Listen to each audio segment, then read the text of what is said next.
What's good, guys? Tito back with another video. And the reason why I clicked on the video is because the stock market is freaking crashing.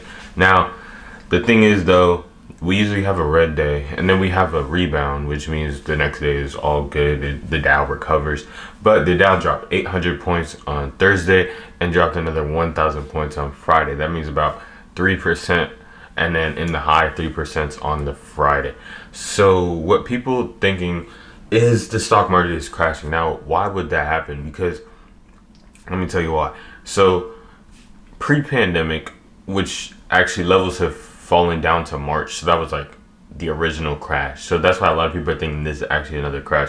But let me explain it. So March, we fell a lot, right? So we started coming back up, and now we're above, like last week we're above pre-corona levels. So that means the market literally recovered in that short amount of time and got above levels we were at before, instead of just coming like maybe halfway or 75% of levels. But we came all the way back. So why people were like, investors are like, we did this way too fast, and just started selling everything. My God, like tech just popped. It was like a big bubble that just like got little like stick that just got popped. Now, so that means that everything is correcting itself. So a lot of people think this is a crash, but really it's just a correction because we're getting close to a vaccine. But the only reason why the market would actually crash is if the vaccine doesn't work. Like say they rushed it and the vaccine really does not like work, and then we're actually fried. But anyway, so in this crash, like it really is a crash right now because it's the lowest we've been since March. So if it does go below, then it's really a crash. So what should you do? Play the downside, bruh. So like if the market just crashes and people start selling, things you could do is buy UVXY calls, buy SQQQ calls, buy VXX calls. Those are all bond stocks that go up when the market goes down, so you can buy those calls, or just play the downside of companies and just buy puts. Tesla seems strong now, even though it dropped like $100 in the past few days. It went from 500 to 380. So it's starting to come back up to about 420 something right now. So what should you do? Just play the downside if it crashes. If not, if it starts to rebound and it's just a correction, go back to trading your regular way.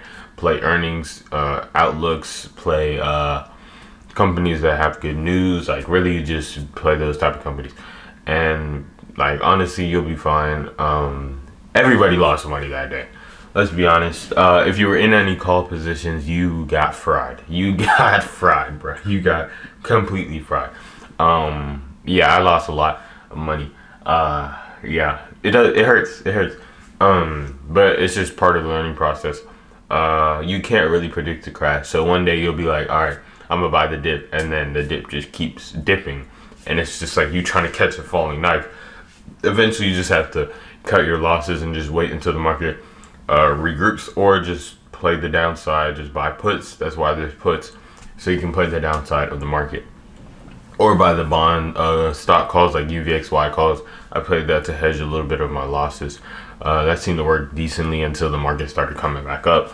And I was like, damn, what the heck? And yeah, so, and if you have any questions, DM me on Instagram. I'll be glad to help. Or if you want to join my profit chat, it's a 151 time fee, and we eat in there.